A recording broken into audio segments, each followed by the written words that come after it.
2 থেকে 3 মিনিটের একটা ছোট গল্প, প্লিজ দয়া করে গল্পটা শুনে যাবেন। তো সবার আগে শুরু করছি ছেলেটাকে দিয়ে। এক দেশে এক ছেলে ছিল, তার বাবা এবং তার ফ্যামিলি খুব মধ্যবিত্ত ছিল।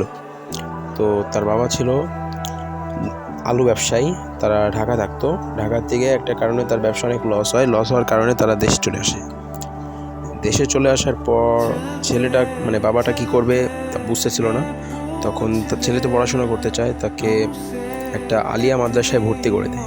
ভর্তি করে দেওয়ার পর ছেলেটা ভালোই পড়াশোনা করছিল। ওখানে গিয়ে সবার সাথে বেশি একটা কথাবার্তা বলতো না, তাও কম কথা বলায় ছেলেটা অনেক লাজুক প্রকৃতির ছিল। যাই হোক, ছেলেটা পড়াশোনার আস্তে আস্তে মন লাগতেছিল, ভালো পড়াশোনা করতেছিল। তো একদিন দেখা হয় একটা মেয়ের সাথে। মেয়েটাকে দেখে ছেলেটার ভিতরে কেমন যেন করে। তারপর ছেলেটা মেয়েটাকে অনেক ভালোবাসে ফেলে। তারপর মেয়েটার জন্য ছেলেটা রোজ আসতো মেয়েটাকে দেখার জন্য। পড়ালেখার দিকে আস্তে আস্তে কেমনে কি হয়ে গেল জানতো না। তো আস্তে আস্তে এভাবে চলে যায় 3-4 বছর পর। ছেলেটা মেয়েটাকে প্রপোজ করার জন্য ফুল নিয়ে আসে, মেয়েটার পছন্দের সব জিনিস নিয়ে আসে। আসার পর ছেলেটা মেয়েটাকে বলতে যাবে, তখনই দেখতে পায় মেয়েটা মেয়েটার বয়ফ্রেন্ড এসে তাকে ফুল দিয়ে যাচ্ছে। এটা দেখে ছেলেটা অনেক রাগ হয়, কান্না করে। বাসায় এসে অনেক কান্না করে, অনেকটা ভেঙে পড়ে। তারপর ছেলেটা অনেক কান্না করার পর তাও মেয়েটাকে ভুলতে পারছিল না। তখন ভাবছে তার বড় ভাই কিংবা কেউ হবে যে ভালোবাসা দিবসের দিনে সে একটা ফুল দিয়ে যায়। এটা ভেবে ছেলেটা তাও মেয়েটার পিছে 5 বছর টানা 5 বছর ঘোরার পর একদিন গিয়ে মেয়েটার নাম্বার সব জোগাড় করার পর টিকটকে এসে মেসেজ করে এভাবে একদিন মেসেজের মাধ্যমে ছেলেটা মেয়েটাকে বলে দেয়, আমি তোমাকে অনেক ভালোবাসি, তুমি কি আমাকে ভালোবাসো? মেয়েটা না করে দেয়, বলে আমার বয়ফ্রেন্ড আছে, আমি অনেক খারাপ।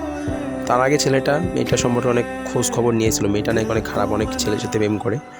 তাও ছেলেটা মেয়েটাকে ছেড়ে দেয় না, মেয়েটার খোঁজে চলে যাওয়ার পর তাও ছেলেটা মেয়েটাকে অনেক ভালোবাসতো।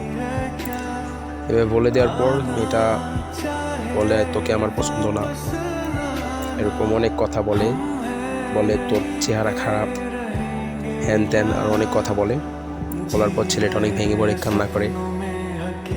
বাসায় এসে কান্না করার পর মেয়েটার সম্পর্কেই সবসময় ছেলেটা ভাবতো। তাও আস্তে আস্তে তার থেকে মন ঘুরিয়ে নেয়। তো এই ছিল আজকের গল্প।